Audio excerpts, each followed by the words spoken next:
Hello, class. This is Mr. Hart, and in this podcast, we want to talk about power consumption. Okay, and this is probably one of the most driving factors recently in electrical engineering with all these new small phones and tablets. Right? No one wants to have a phone that only lasts 3 hours on a charge. Right? No one wants to have their tablet die halfway through the day. Right? That's been a really big deal recently with having batteries be so small that you need to be able to make sure that they're not consuming the power too fast out of the battery, right? So this has been a really big deal for electronic companies recently because of all the demand for having, these long-lasting devices, okay? So even with simple circuits that we're designing in class, we can still determine things like power consumption of the circuit. How quickly would it use up a battery and that type of thing, okay? And so what I want you to think about, though, really quickly, thinking about your phone or something like that. Let's say you worked for one of these companies. So you're this electrical engineer for a smartphone company, okay, and you're in charge of building the circuits that power these smartphones, okay. Obviously, you want that phone's battery life to be as high as possible. So I want you to think about this: what would you minimize? Okay, what would you make smaller to make the circuit last longer on the power source? Okay, what are some things that might restrain you? Okay. So think about that for a second, okay? Let's just think about the very simple, breadboard design we use in class, okay?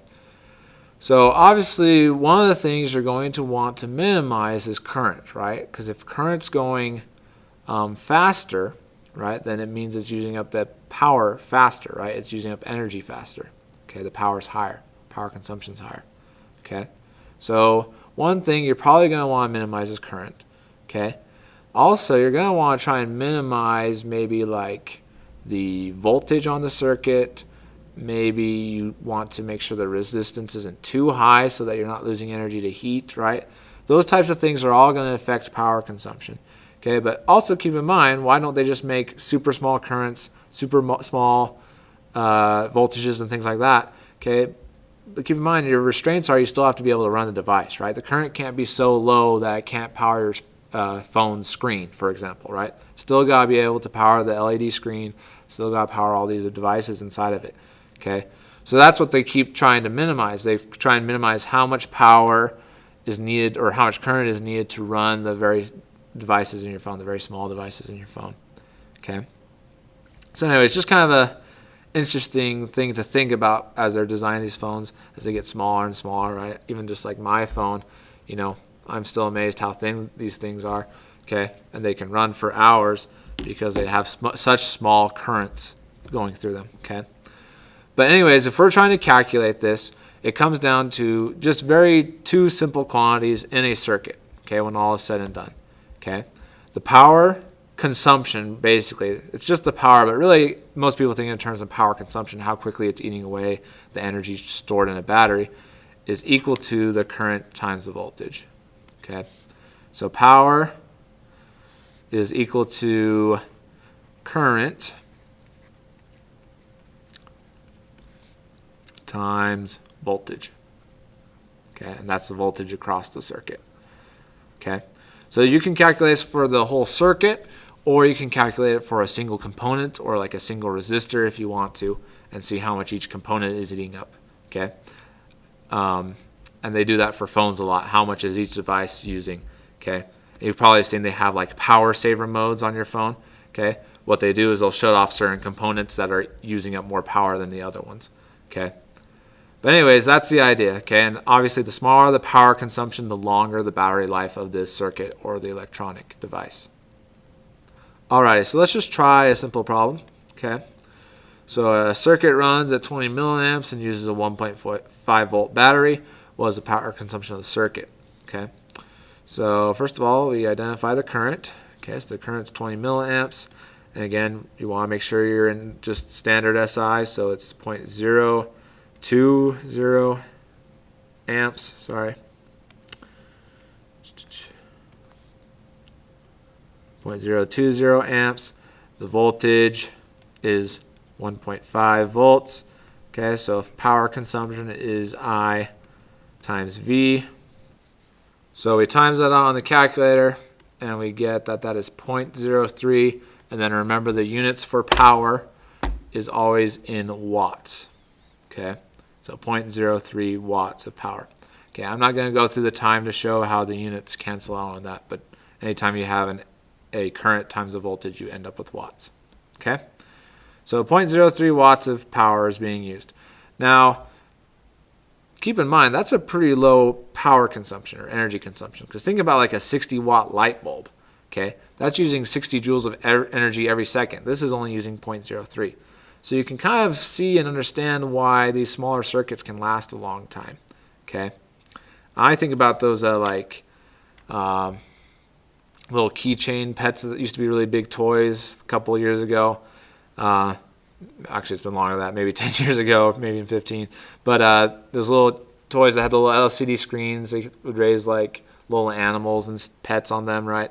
And those things would last forever because the battery in there had, pretty good energy storage, but they'd only use a small amount of power, like 0.03 watts. So they could run on that battery for a long time because they didn't have a whole lot of power consumption. Okay, and so it's just a very small amount. Okay, and that's why your phone and these other devices can last for such a long time, right? Hours and hours in a single day on one charge, because they can get the power consumption pretty low compared to like light bulbs and microwaves and these other appliances we use. Okay. Alrighty. Let's try one more. Okay. So a circuit runs at 10 watts and uses a 12-volt battery. How much current is going through the circuit? So this is a much larger circuit, it looks like. Okay. But again, we can still identify and say, well, this right here is the power consumption. This right here is the voltage. Okay. And so we just say, well, if power equals IV, okay, and we're trying to solve for the current, then we're just going to take the power divided by the voltage, okay, and that will give us the current. Okay, so move the V down, power over voltage, it gives us current, and that's equal to 12 over 10, okay, or sorry, not 12 over 10, 10 over 12. 10 over 12, and so that gives us about 0.83 amps. Okay, so this must be a much larger circuit, okay, and a very low resistance circuit, I guess. So 0.83 amps are going through that circuit, okay. All right, so we can use power to determine the current or the voltage, or we can use current and the voltage to determine the power, okay. Alrighty, let's think about this for a second, okay. This is another scenario, okay, but this is with like an actual application for a electronic device. So let's say you have a notebook computer, right, one of those little laptops that runs on a 19-volt battery. That's pretty standard for those back power batteries, okay. So if all the circuitry in the computer comes to about a total of 300 milliamps, was the power consumption of the notebook, okay. So we can still do the same thing. We say, well, this is our voltage, right? Voltage is 19 volts. Here's our current, 300 milliamps, okay. So that's also the same as 0.3 amps, right? Let me write that a little bit better.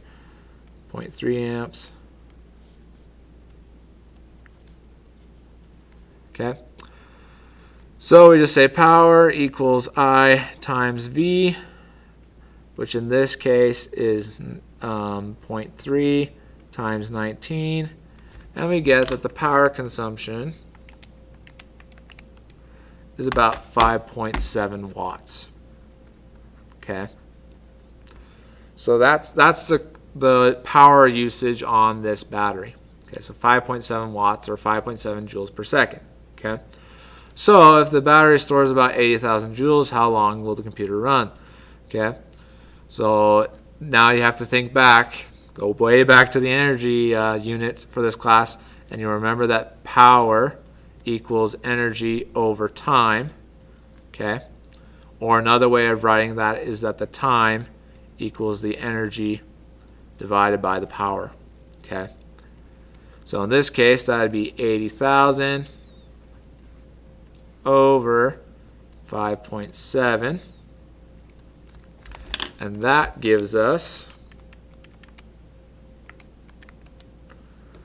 14,035 seconds.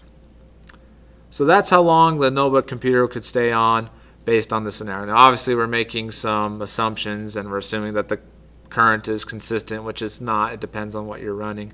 Okay, but that's approximately how long it would last. Okay, so let's put this into minutes or hours. Okay, because seconds usually isn't very intuitive to think about for daily use. So we'll divide that by 60 and divide that by 60 again, and we get that on that power consumption it will last about 3.90 hours. Okay, so this is probably like maximum power consumption. Okay, so at maximum power consumption for this little notebook laptop, it will last about 4 hours on that battery. Okay, but there we go. It's kind of cool that we can actually calculate this out and see how long it will run based on the power consumption. Okay, but there we go. So very powerful equation, especially in electronic design right now. Okay, so let's just look at another way we can write this equation. This is just one variation of it. It's pretty simple to derive. Okay, but it's again the power equals the voltage over the resistance. Alrighty, and this is pretty easy to derive. It just comes from using Ohm's law. Okay, so if power equals IV, and then in Ohm's law we know that voltage equals IR, okay, or in other words, we know that I equals V over R. Okay, we just plug this in for I, so we get power equals V over R times V. Okay, and that gives us this equation right here.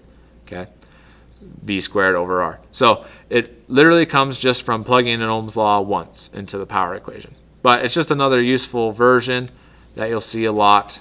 Okay, for power consumption, because sometimes you don't know the current right off the hand, so you can just use the voltage and the resistance to determine the power. Okay, so let's go through one more example just to make sure you got this down. So a circuit runs on a 9-volt battery and contains 2 kilo ohms of resistance. What is the power consumption of the circuit? So you just say, well, the voltage is 9 volts. The resistance is 2 kilo ohms or 2,000 ohms. So you just say power equals V squared over R, or in other words, 9 squared over 2,000. You put that in your calculator. 9 squared divided by 2,000, and you get 0.041 watts of power. Okay, make sure to square it. A lot of students forget to put the square in for some reason. The top voltage is always squared. Okay, but there you go. So V squared over R is another way to find the watts that are used or the power consumption. Okay. Alrighty, so we'll also do a little lab in class, but you'll need to come into class to do that, so don't worry about that right now. But for now, just worry about doing the homework on power consumption and being able to calculate this. But hopefully that made sense. Let me know if you have any questions, and thank you for watching.